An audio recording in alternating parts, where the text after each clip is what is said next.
우리가 지난주에 이어 시편 9편 말씀을 오늘 보는데요.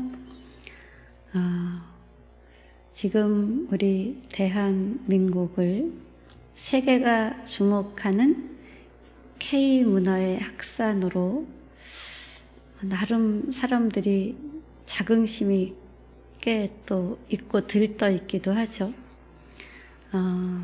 우리가 사는 이 나라는 유사일의 업계, 세련된 건물과 또 눈부신 미식의 향연 속에서 나름 행복한 표정을 짓고 내가 이렇게 행복하노라고 자랑하는 시대를 살고 있죠. 그런데 사실 우리 속의 내면은 불안과 공허가 사라지지 않습니다. 편리함이 늘어가는데 늘 쫓기듯 바쁘고 영혼은 평안을 누리지 못합니다. 시편 9편은 이런 혼란한 상황 속에 있는 다윗을 통해서 이 시대 속에서 성도들이 무엇을 보고 무엇을 선택하며 어디를 향해 나아가야 할지 영적 지도, 이 맵이죠, 지도 편달 바랍니다. 아니라 영적 맵을 보여준다고 볼 수 있는데요. 다윗은 위험한 현실 앞에서 하나님이 과거에 행하신 일, 구원의 역사를 기억했습니다. 구원의 하나님을 기억하자 그는 오대의 마음으로 감사를 드렸고요.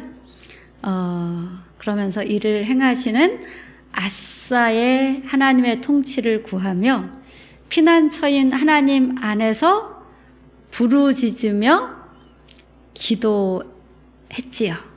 그런데 오늘 본문도 보면 여호와여 은혜를 베푸소서 이렇게 계속된 기도가 이어집니다.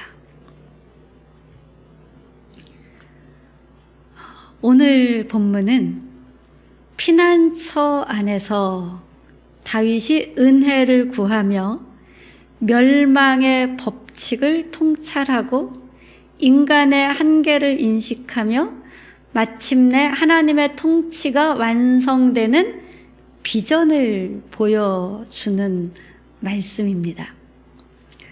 여러분도 오늘 말씀을 통해서 우리가 살아가는 인생살이에 우리의 인생이 어떤 인생이죠?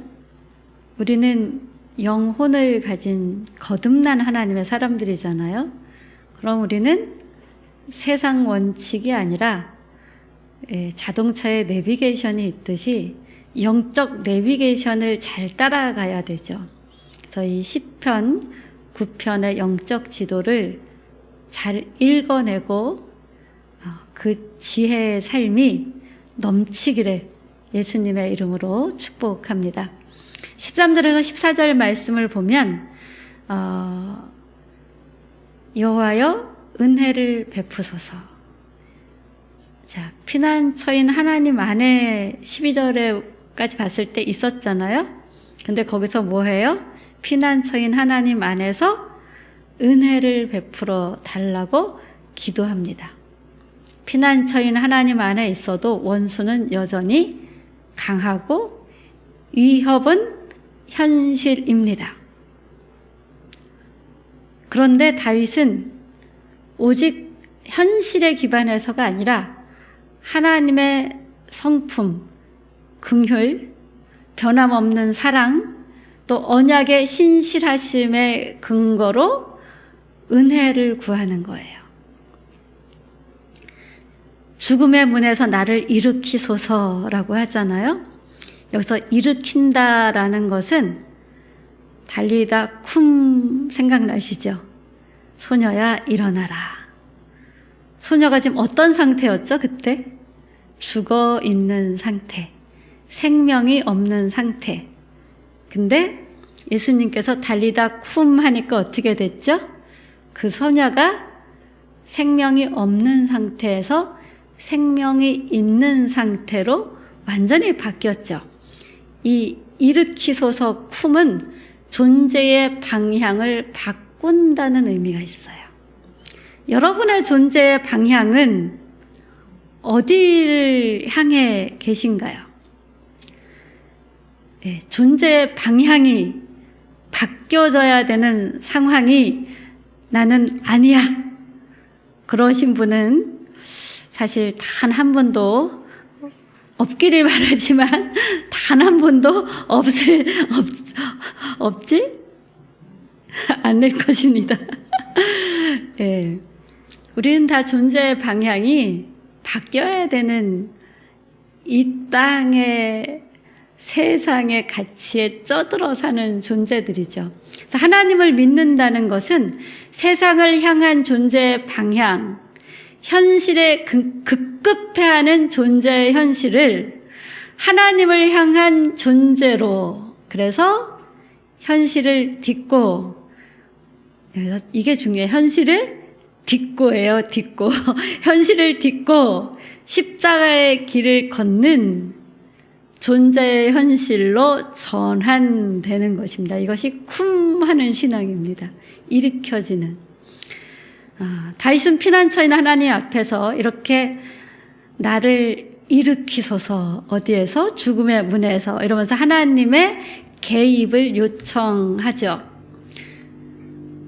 이 하나님의 개입을 요청하는 다윗은 단순히 자신의 이 죽음 앞에서의 고통에 숨쉬고 살 수 있겠다라는 어떤 자신의 편안과 안전을 위해서 하나님의 개입을 요청했다고 여러분들은 착각할 수 있지만 그것이 아니고요.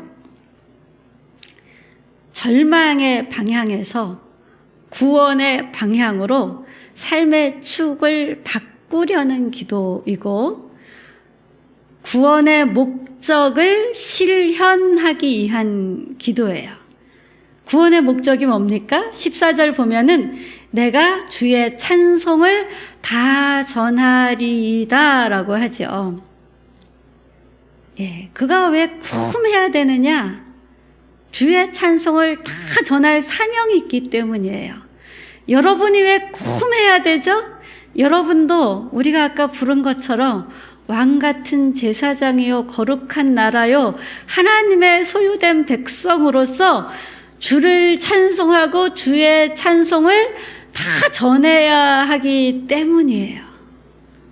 단순히 여러분의 편안을 위해서, 안락한 삶을 위해서 쿰해야 되는 게 아니라는 것이죠. 그러니 여러분, 이 사명을 감당하기 위해서 하나님께 하나님 은혜를 베푸소서 쿰 기도를 할 수 있지 않겠습니까? 하나님의 통치를 우리의 삶에 초청하는 믿음의 선택, 이것이 쿰의 기도입니다. 하나님의 구원을 찬성하고 증거하겠다는 믿음의 선언으로 우리는 쿰의 기도, 존재의 방향이 바뀌기를 구하는 기도를 하나님께 드릴 수 있습니다. 여호와의 구원은 우리를 다시 감사와 찬양으로 예배하는 존재로 회복시킵니다. 또 우리의 예배와 찬송을 통해 하나님의 영광이 드러나게 됩니다. 출애굽의 목적이 뭐였습니까? 다들 이렇게 생각을 많이 해요. 가나안 땅에 들어가는 거야, 이렇게. 출애굽의 목적은 예배지요. 노예의 땅에서 노예의 땅이 아닌 곳에 기거하면서 하나님께 예배 드리는 것. 주인의 통치를 받는 게 아니라, 애굽의 주인의 통치를 받는 게 아니라 하나님께 예배하며 가나안에서 하나님의 통치를 받는 삶, 이것이 출애굽의 목적이었죠. 그래서 하나님은 이스라엘이 어떻게 되길 원했어요? 이방 민족의 하나님을 드러내는 영광스러운 존재가 되길 원했는데 오히려 어떻게 했습니까? 이방 문화를 따라서 우상을 섬기고 또 하나님께 제사도 하고 이런 혼합 종교인이 돼버렸는데 내가 혼합 종교인인지 몰라요. 하나님께 나 여전히 제사하고 있거든요. 그래서 여전히 제사하면서 하나님 복 주세요, 복 주세요, 복 주세요. 우리를 마음껏 축복하소서 이러는데 하나님이 그들이 원하는 방식의 축복을 하시지 않죠. 우리의 딜레마도 여기에 있습니다. 하나님께 축복해달라고 기도하는데 내가 원하는 방식의 축복이 아닌 하나님이 원하는 방식의 축복. 바벨론 70년의 포로 생활은 하나님이 원하는 방식의 축복이에요, 사실은. 비로소 예배의 자유, 비로소 하나님만 의지해야 되는 삶, 하나님 외에 다른 것을 믿고 따르고 의지한 우상을 섬긴 삶에서 벗어날 수 있는 자의식을 바벨론 포로가 돼서야 깨닫거든요. 여러분도 빨리 깨달으게. 바벨론 포로가 되기 전에 빨리 깨닫고 하나님만 섬기면 얼마나 좋겠습니까? 15절에서 16절 보면 멸망의 법칙이 나오는데요. 이방 나라들은 자기가 만든 웅덩이에 빠졌으며 그 숨긴 그물에 자기 발이 걸렸도다. 하나님의 은혜를 하나님의 품 안에서, 그러나 현실은 위협의 현실 속에서 구하는 다윗에게 어떤 눈이 열리느냐 하면 멸망의 법칙이 무엇이구나라는 눈이 띄어지는 거예요.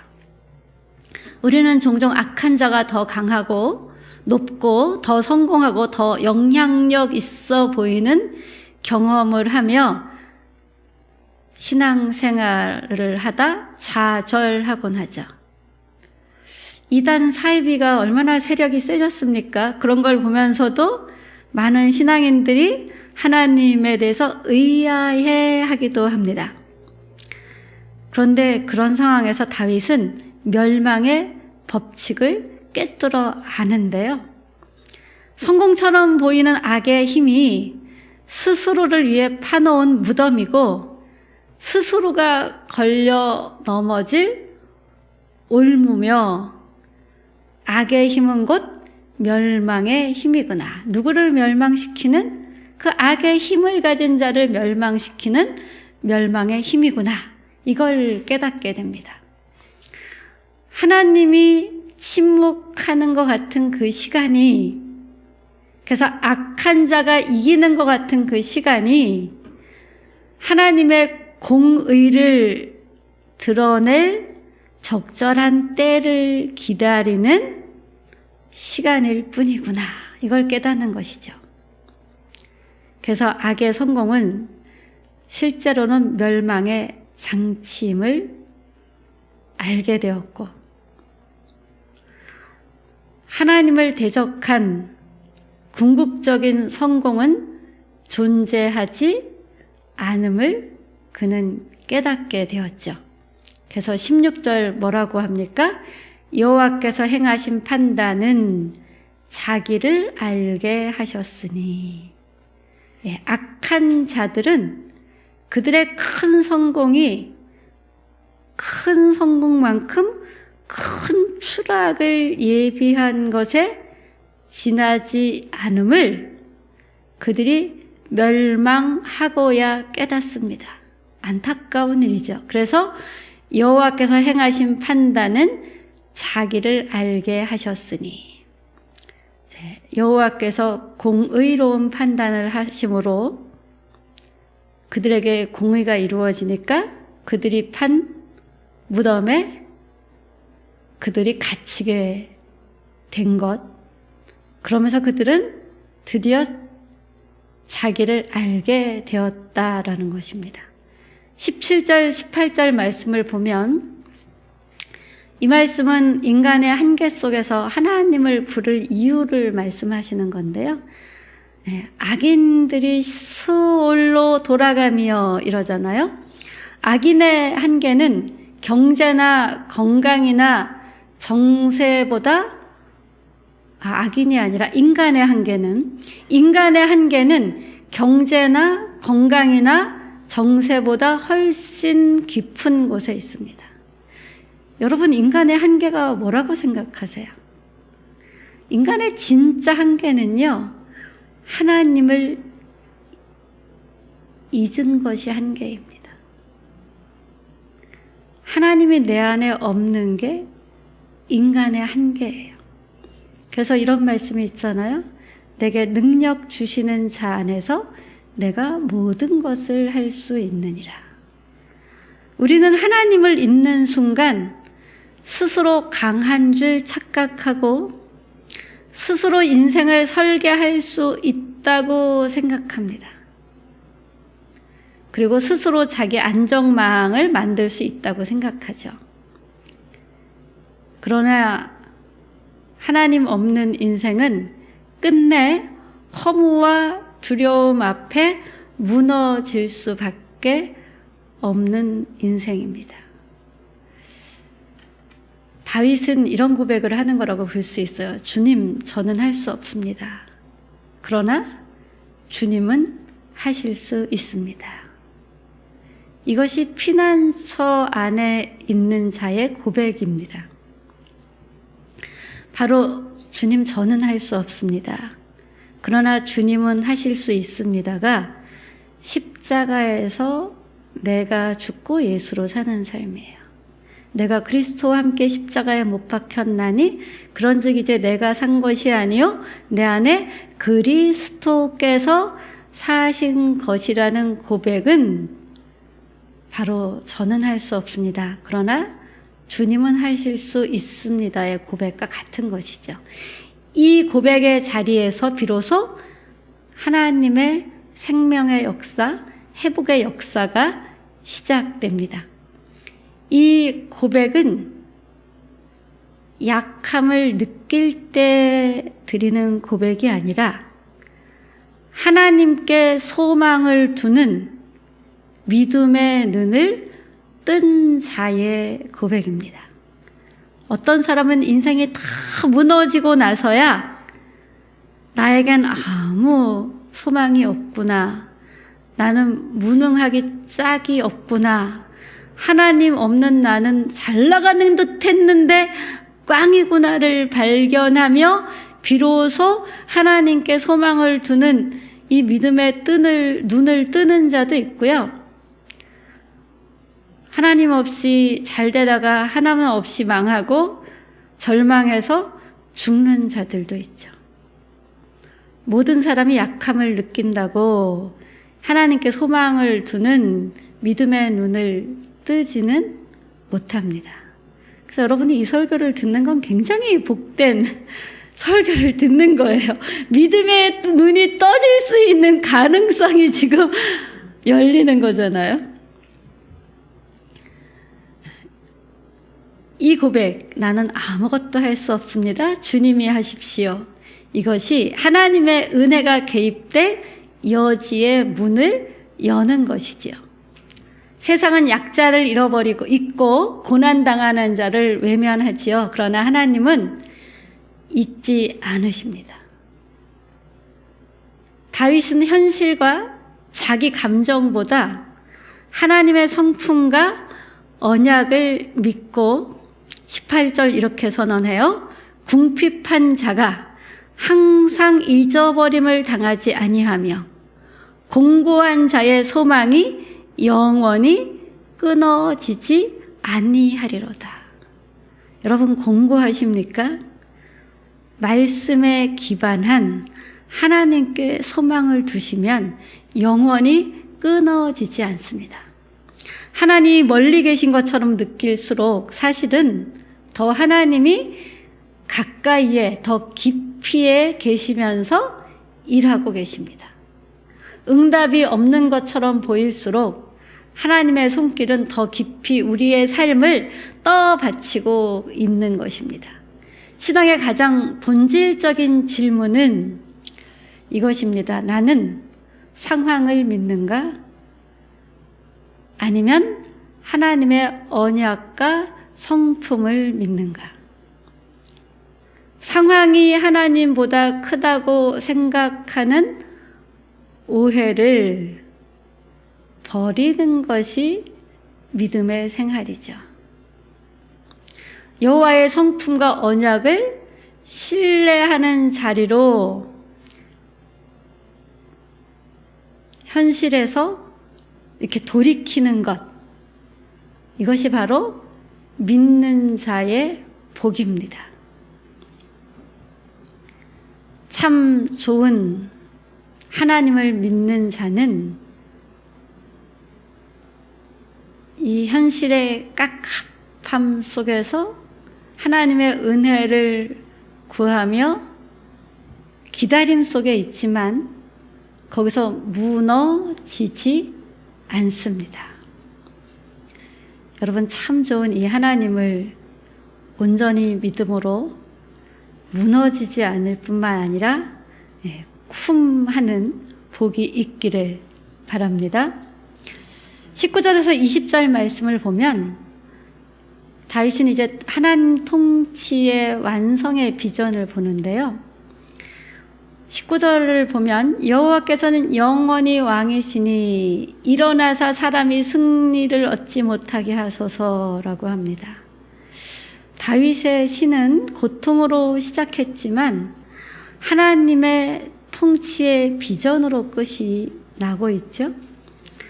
다윗의 시선은 현재의 위기를 딛고 하나님이 통치하실 미래를 향해 열리고 있습니다. 그래서 이 통치의 완성의 비전을 본 것이죠. 악은 결국 스스로 종말을 맞을 것이고 하나님의 백성은 영원한 기쁨과 안전 속에 들어갈 것입니다. 하나님의 통치는 폭력 위에 더 큰 폭력으로 대응하는 방식이기를 우리는 원하는데 가룟 유다도 이런 방식의 하나님을 원했잖아요. 근데 이 방식이 아니어서 어떻게 됐죠? 은 몇 점 받고 예수를 팔아 넘겼지요. 근데 하나님은 약자를 일으키심으로 또 잊혀진 자를 기억하심으로 우는 자의 눈물을 닦으심으로 하나님의 통치를 완성하십니다. 하나님의 통치가 임할 때 그래서 마지막 장면은 승리한 자의 큰 함성이 아니고요. 위로받은 자들의 찬송입니다. 다윗의 소망은 자기가 이 위험에서 벗어나 편안한 인생이 되는 게 아니고 하나님께서 통치하시는 것이 역사적으로 드러나서 내가 그것을 찬양하며 증거하는 것이었어요. 자, 여러분이 어려움들이 있을 것이고요. 또 기도하는 기도 제목들이 있을 것이고 또 소원들이 있을 거예요. 그것이 다윗이 은혜를 구하듯이 단지 나의 이 어려움에서 건져지기 위한 기도입니까? 아니면 하나님의 통치가 내 삶 속에 들어와서 내가 하는 기도를 통해서 하나님의 통치가 임해서 하나님이 일하신 증거를 내가 증언하고 그 하나님의 일하심을 찬양하며 예배하기 위해서 은혜를 구하십니까? 사람은 흙에서 왔고 그 흙은 하나님의 콧김으로 살 수도 있고 죽을 수도 있습니다. 인생은 신이 될 수 없습니다. 권력도 돈도 기술도 문화도 그 어떤 것도 하나님을 대체할 수는 없습니다. 제가 아까 그랬죠. 인생에 무엇이 하나님을 잊은 거라 그랬죠? 인생의 한계는 하나님을 잊은 거라고 했죠. 여러분이 능력이 있다 없다가 중요한 게 아니라 하나님을 잊고 있느냐, 잊고 있지 않느냐. 언제? 날마다 숨쉬는 순간마다. 오직 하나님만이 역사의 주인임을 인정하며 하나님과 호흡하는 삶을, 하나님의 은혜를 구하는 삶을, 하나님과 보조를 맞춰 걷는 삶을 살고 있는지. 다윗의 기도는요, 마지막 절은 열방을 위한 중보 기도로 끝나요.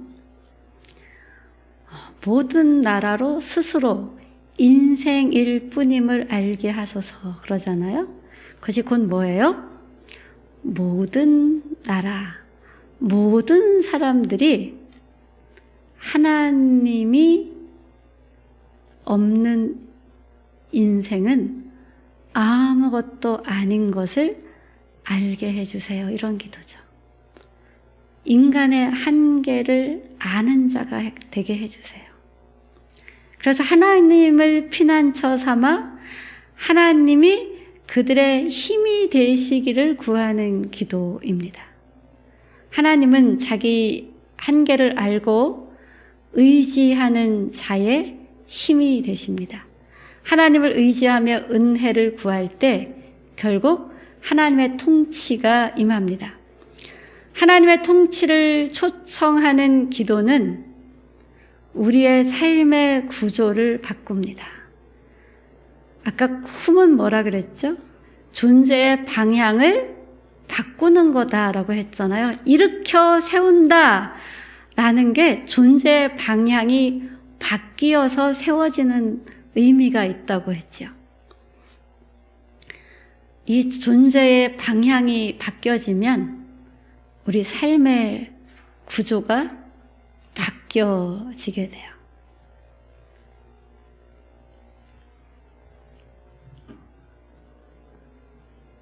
여러분의 삶의 구조는 예수를 만나서 얼마나 바뀌셨습니까?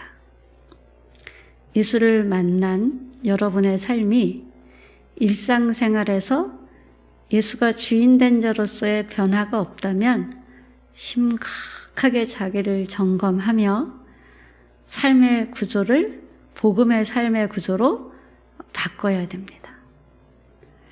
이 복음의 삶의 구조, 하나님이 통치하시는 삶의 구조는 무너진 삶의 질서가 잡히는 것이고요. 불안한 심령에 확신과 평안이 있는 것이에요. 흩어진 관계에 다시 합평이 회복되고 메마른 공동체에는 생명의 흐름이 시작되는 것입니다. 하나님의 통치는 억압이 아니라 생명의 통치입니다. 하나님의 통치가 임할 때 사람은 비로소 살아나고 풍성함이 열리게 됩니다. 여러분, 보이지 않아도 구원의 은혜를 기억하고 감사하십시오. 해결되지 않아도 은혜의 하나님께 지속적으로 기도합시다. 길이 막혀 있을수록 하나님의 통치를 우리는 초청할 수 있습니다. 이것이 거듭난 하나님의 자녀들이 누리는 특권이지요. 막히면 끝이 아니라 그곳에서 하나님의 통치를 초청하고 이 막힘이 뚫림으로 인해서 하나님이 이렇게 일하셨다고 증언하고 찬송하는 하나님께서 우리를 부르신 그 이유가 뭐예요? 우리를 살리신 이유가 뭐예요? 나의 찬송을 부르게 하려 합니다 라고 하잖아요. 하나님이 우리를 살리신 그 부름의 사명을 감당하는 것이 막힌 길이 하나님의 은혜로 뚫릴 때 우리는 그 사명을 더 잘 감당할 수 있잖아요. 그래서 막혀있는 내 인생길에 하나님의 통치를 초청하는 것, 그건 하나님이 기뻐하는 기도죠. 공의의 하나님이 우리의 피난처가 되시며 우리의 역사 속에서 아싸 일하시는 하나님입니다. 그래서 두려움 속에서도 하나님을 피난처 삼아 하나님을 의지하고 하나님께 부르짖으며 은혜를 구하신다면 여러분이 살고 여러분의 가정과 여러분이 속한 교회와 이 나라와 민족이 살고 또 그것이 하나님께 영광을 돌리는 증언이 될 것입니다.